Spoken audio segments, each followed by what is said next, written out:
Halo, assalamualaikum warahmatullahi wabarakatuh. Berjumpa lagi bersama saya Faris Kuliara, dan jangan lupa subscribe ya channel saya, oke? Kali ini saya berada di rumahnya Maher. Ini teman saya Maher.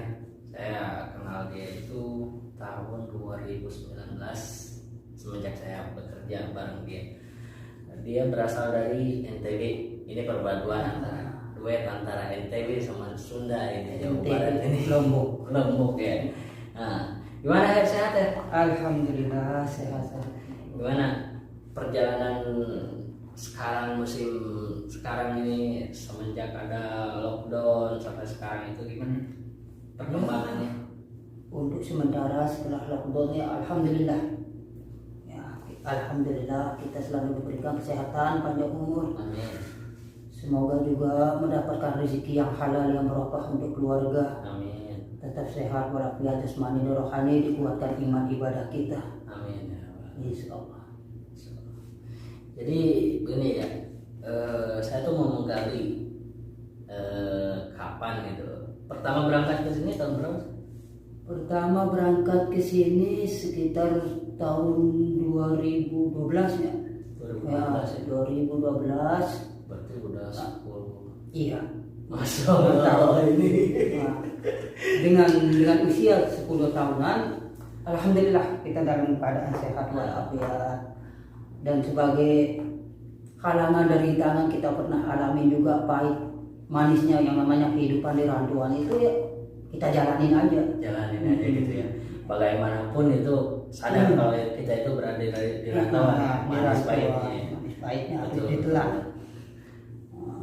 Pertama ke sini masuk ke Sarika, ke Saudi itu masuk ke Sarika apa langsung kapil rumahan kayak gitu? Alhamdulillah saya pertama masuk ke Saudi, pertama di Timur Tengah ini melalui Serikah. Karena saya kerja di Masjidil Haram, Makkah Al-Mukarramah. Berarti pembangunan Masjidil Haram ya? Bukan di Masjidil Haramnya, cuma penempatan di Masjidil Haram tapi di bagian rumah sakit. Oh. Di Jabal Ka'b. Lebih jelasnya, di Jabal Ka'b ada rumah sakit baru. Di dalam lingkaran Masjidil Haram. Dan kita semua waktu itu bukan mau keluar sendiri. Dari pemerintahan sini, dari perusahaan, dari kafir, kita dianjurkan untuk pulang ke Indonesia. Mau dipulangkan? Mau dipulangkan. Cuma saya pribadi dengan alasan tidak mau pulang.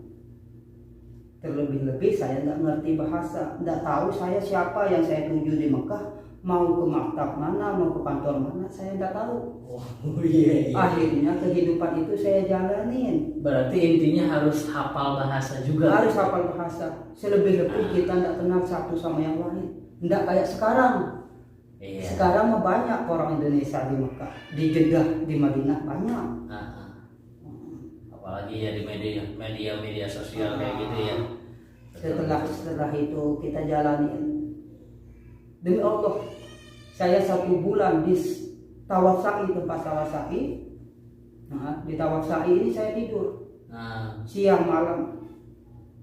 Tapi kita tidak ada harapan lagi di kafir. Iya. Karena kita waktu itu kan ada pemulangan. Kita tidak pulang dengan alasan ini itu. Saya tidak tahu mau kemana mengadu lagi. Tidak tahu. Saya terpaksa tidur di sana. Lapar keluar di halaman haram cari sabilan. Oh iya emang ya. Nggak kayak sekarang ada teman kita tidak makan sekarang. Jangankan makan, uang pun kita dikasih. Banyak teman sekarang. Iya, banyak yang ayo kesini aja, ayo di sini nanti cari kerja. Iya. Mengalami masa pahit gitu lah ya. Masa pahit, masa menjalani Pahit kesendiriannya manisnya, gitu. iya, pahit manisnya udah kita alamin. Nah, setelah di situ kamu kerja ke? Setelah di situ saya berpikir saya nggak mungkin akan begini terus di tanah suci ini. Saya harus kerja. Tujuan kerja saya ke sini otomatis untuk balik lagi ke Indonesia, ketemu kumpul sama keluarga. Gimana caranya saya harus bisa pulang. Betul. Gimana nih dari restoran, dari pembangunan masuk ke restoran, kaget nggak posisinya? Masalah kaget, enggak sih. Kita kan kerja, yang penting kerja, ngikutin cara orang yang sudah ada. Dari pengalaman itu kita akan belajar gimana orang bahasa bisa gitu kan, bahasa, cara pelayanan, penyajian. Iya benar. Betul. Walaupun kita tidak 100% atau 90% bisa berbahasa, sedikit tidak kita mengerti.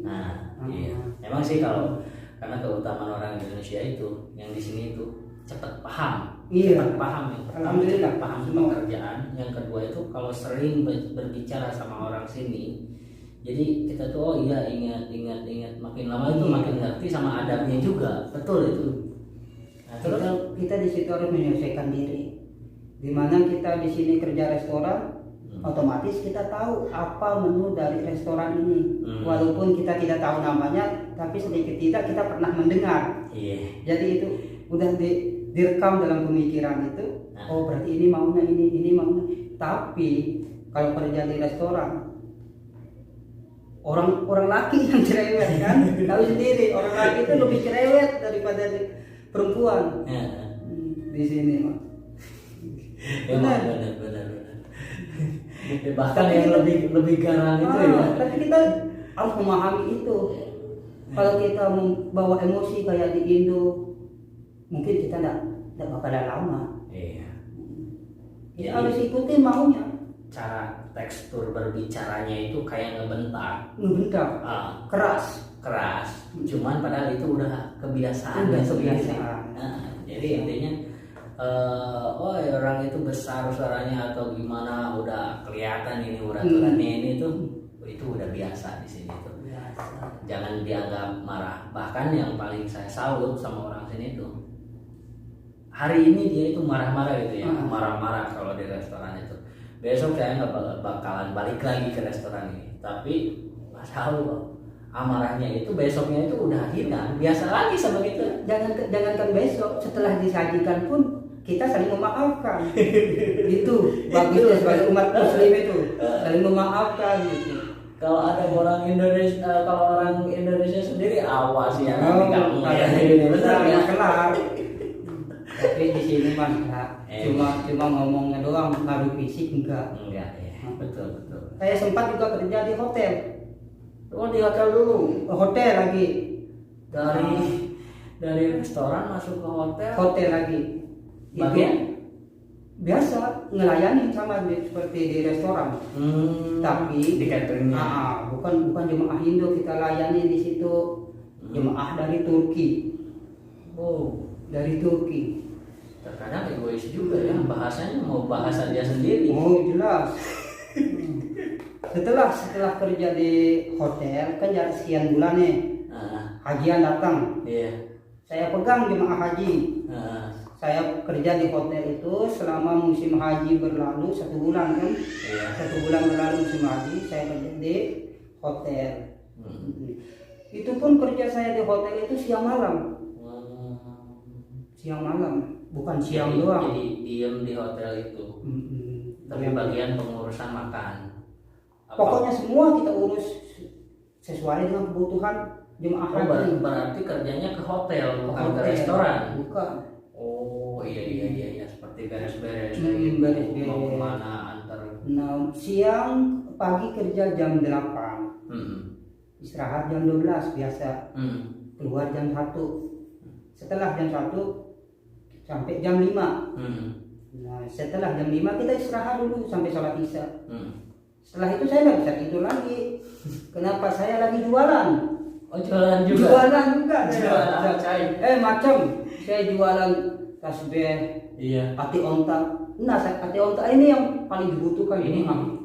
Orang bisnis kayak gini nyari kesempatan.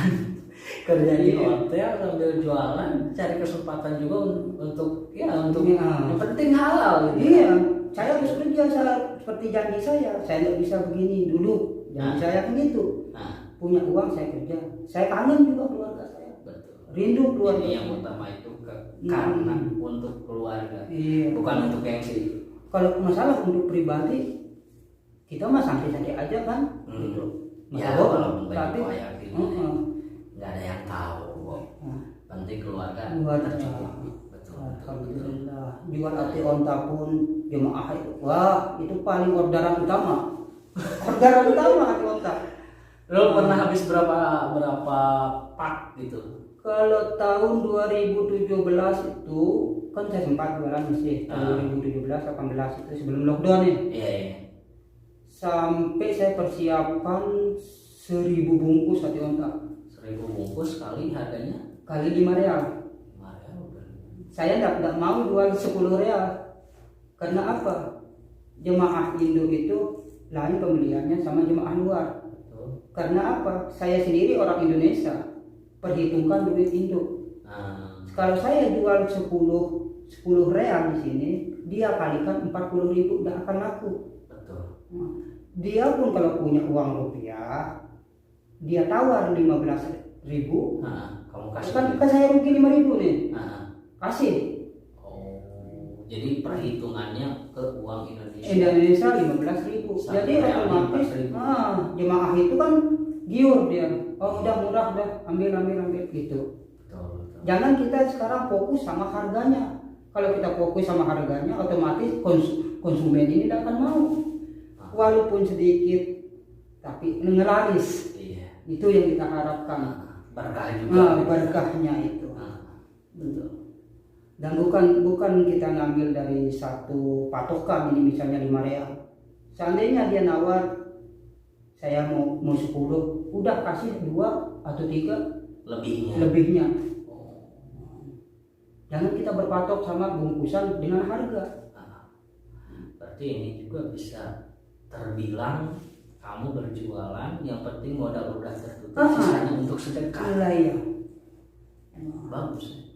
Alhamdulillah, saya teman-teman juga banyak yang butuh itu. Kalau udah keluar modal, kembali modal saya, udah kita pakai sedekah. Kita mungkin butuh keluarga juga di rumah. Iya. Jadi intinya enggak terlalu fokus ke untung. Enggak. Yang terpenting misalkan lihat ini orang tua kayak gini ya, Bismillah aja gitu ya. Bismillah. Nah, Bismillah sedekah. Rezeki itu dari mana aja. Banyak kayak yang ngasih baksis kayak gitu, yang tips kayak gitu orang Indonesia. Alhamdulillah. Ada juga. Kayak dulu bukan dari segi basis secara langsung ya. Bukan ini tip kamu bersihin kamar saya. Enggak. Emang tugas kita membersihkan kamar untuk jemaah haji udah kewajiban kita. Tugas pokok. Jangan kita pandang tipnya sekarang. Iya. Udah kewajiban kita pandang di situ. Kalau ada tipnya, alhamdulillah. Bukan tip doang dikasih sama jemaah. Bahkan titipan dari Indo keluarga, oh ini titip salam keluarga saya, ya kita aminkan. Dia berupa amplop, bukan berupa uang secara langsung. Diamplopkan gitu maksudnya. Nah itulah pemirsa, keuntungan kerja di Mekah itu seperti itu. Antara Mekah dan Madinah, benar-benar dua tempat ini tempat-tempat yang benar-benar barokah dari segala hal. Dari titip doa juga, kita berdoa juga, kita kerja juga ya. Alhamdulillah berkahnya itu saya ngerasain sendiri gitu ya. Insya Allah barokah untuk keluarga. Yang terpenting kita berada di jalur benar, tidak yamin, tidak yasar. Ya intinya ingat tujuan kesini itu untuk keluarga. Betul. Untuk keluarga. Penghasilannya itu gimana? Langsung transfer ke Indonesia apa emang untuk kebutuhan sebagian mungkin ya? Kita berpikir dulu ke depannya, apakah ke depannya kita akan punya pekerjaan atau enggak? Iya. Kalau kita punya pekerjaan, udah jamin kerjaan ini kita tidak akan senggang untuk ngirim ke keluarga. Nanti seandainya kita kirim keuangan ini, sedangkan kita tergantung-gantung di sini masih buat apa? Sedikit tidak kita punya juga tabungan di sini. Jangan istilah yang sekarang ya. Saya mau keluar nih dari majikan, terus dia tuh udah kirim dulu barang, transfer dulu uang, pas dia begitu pergi dari majikannya kabur lah istilahnya ya. Dia nggak punya apa-apa, nggak punya pegangan buat apa gitu kan. Tapi benar juga ini, nasihat juga ini untuk untuk rekan-rekan yang misalkan udah nggak betah di majikannya atau emang udah keterlaluan majikannya, jangan harus punya pegangan. Ya prinsipnya kayak saudara saya ini bagus ini prinsipnya. Kita istilahnya antisipasi gitu. Nah, antisipasi. nggak tahu besok makan apa enggak. Iya, soalnya kita kalau udah keluar dari kafir kita, dari majikan kita, nanti mau ngadu kemana lagi?